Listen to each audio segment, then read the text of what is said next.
You see, the problem is expectations.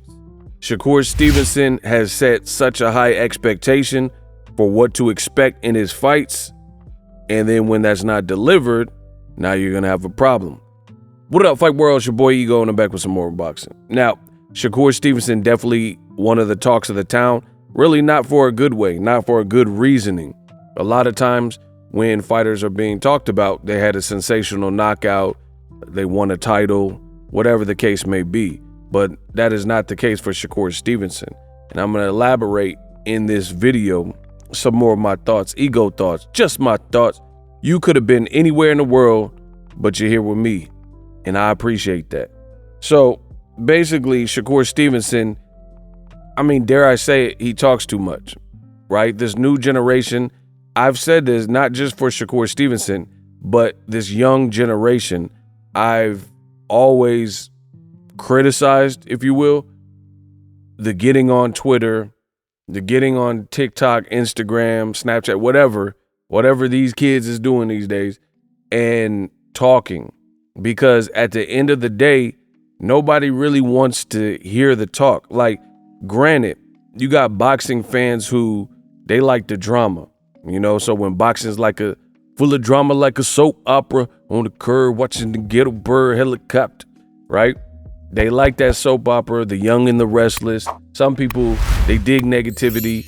They live menial lives and 9-to-5s and stuff that they don't like. So some people get off on negativity and toxicity, and they thrive in it, and they like celebrity gossip and drama. Me, I'm a grown man. I got goals. I got missions and mission statements and credos and tenets I live by. So I don't really care about that. Of course, per my job, being a full-time YouTuber, being the best in the business, I got to talk about what's going on. So I'm just saying I don't rejoice in it like some people. So some people like the drama. But as the time went on and I started to think more and more about what Shakur Stevenson has been saying, given that performance with Edwin De Los Santos, it gets worse and worse. Because boxing has always been a what have you done for me lately sport. Boxing has always been a sport where you will be heavily criticized or praised and judged by your most recent outing. Like even his big brother, Terrence Crawford, myself included, have criticized the overall resume for different portions of Crawford's career. But given how he dispatched of Errol Spence and dismantled him, all is seemingly forgiven at the moment because you stepped up, you fought the fight that people wanted to see you fight, and you passed with flying colors. Now, the downside for Shakur Stevenson is what I thought, at least, to be the toughest fight on paper. He didn't do what Crawford did, because some people thought Errol Spence would be Crawford's toughest fight, and it didn't look like it was. We'll just leave it at that, right? For whatever reason, it didn't look like it was. Crawford prevailed. But the downside is little bro Shakur Stevenson, he had a tough night. And then when you do all of the talking and social media and say, oh, Frank Martin's a bitch, Frank Martin's scared of me, Frank Martin's ducking, and not even just Shakur. It ain't just him. It's ESPN, the company he's on, you know, the network he's on. They spent the whole Shakur Stevenson, De Los Santos, when they're doing the little bios and backstories and blood, sweat, and tears and all that, they literally spent recapping and stating basically Shakur Stevenson was the boogeyman, saying that Shakur Stevenson was highly avoided, and literally saying stuff on the telecast in the buildup, saying that he was avoided by everybody, he can't get a fight. And at the end of the day, they were making it seem like Shakur Stevenson was ducked and avoided by everybody. Like everybody just turned him down. And I don't think that's entirely the truth. And then after this recent performance, you haven't put yourself in a winning position to be above the criticism, because it literally was a boring fight. I see a couple Shakur fans who, I'm a fan of Shakur, but I'm talking about the radical fans, the radical Shakur fans who they think Shakur or anybody else is above criticism, above like analyzing their performance. And there's like, oh, who cares? A win is a win and stuff. I mean, obviously people care because you clicked on this video. Obviously people care because this is still a topic. And to put on that type of flat performance after all the given things that he said, after all the talk, the commotion, capitulating yourself as the most avoided and saying everyone's afraid of you because they know what'll happen, saying you're going to F up Edwin De Los Santos and you're going to smoke him. No one works harder than you. And now you're trying to save face. And you could tell Shakur was disappointed, you know, in his performance. He just didn't look happy. Like we've seen Shakur versus Oscar Valdez, and look at his reaction. Like, correct me if I'm wrong. To me, my perspective, Shakur looked happier getting in the ring when Devin Haney beat Lomachenko. He looked because he was in the ring after the Lomachenko fight, after Devin Haney won. Close fight, right? Shakur, at that given moment, even though that wasn't his fight, him being in the ring, he looked happier and more jovial than he did at his own fight in beating Edwin De Los Santos.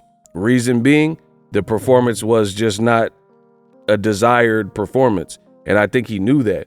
And then to see Shakur, he kind of going out bad and almost making excuses, saying my hand hurt, or people making excuses for him, saying his shoulder hurt, him saying I don't feel well, and posting a text to his wifey. I mean, none of that changes it. I mean, that's like Floyd Mayweather. You never seen, and that's why I blame this new generation. You never seen, people need to study the greats, study the Andre Ward, study the Floyd Mayweathers. You never seen it. When Ward, he was highly criticized over the Kovalev victory in the first fight, even though the judges had him winning by one round, all three judges, if I'm not mistaken. He didn't get to social media and, you know, bark back at everybody and say, and post like text to his wife saying he didn't feel well. When you had Floyd Mayweather, you know, he got criticized for this performance with Castillo or rocked by Shane Mosley. He's not just getting on social media or on the internet or just doing a bunch of interviews because social media might not have been around for some of them fights. He's not getting up on there trying to explain away his performance. Floyd tells you, I have bad days in sparring, but under the bright lights, I always find a way to win. And that's what he did. So I think Shakur, who said he can beat Pacquiao, said he would beat an equal-sized Canelo, said he would beat Floyd Mayweather's hardest fight, toughest fight. I mean, he got to learn from this. And he got to learn the rules of engagement. And if you're who you say you are, that wasn't the performance people expected. And if you're getting negative feedback, you got to just eat it and just show out on the next one. But we're not really seeing that. We're seeing Shakur and some of his fans kind of explain it and say, oh no, he was sick and I told you, I promised something's wrong with his hand and stuff.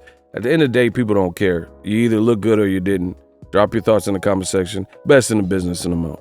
Introducing Super Thanks. Right here on the official Boxingego YouTube. Super Thanks allows you, the viewers, to show a little bit of extra gratitude, which enables me as a full-time content creator to push out the content you need in the world of boxing. Underneath all the videos, you will see a heart with the $sign in it. You can enter any amount that you find suitable as a super thanks. A brand new interactive and colorful way to get your comments highlighted and noticed by not only myself, but other people on the YouTube platform. Super thanks, a unique and cool way to show and applaud us full-time content creators. Hopefully you guys enjoy the content. Super thanks.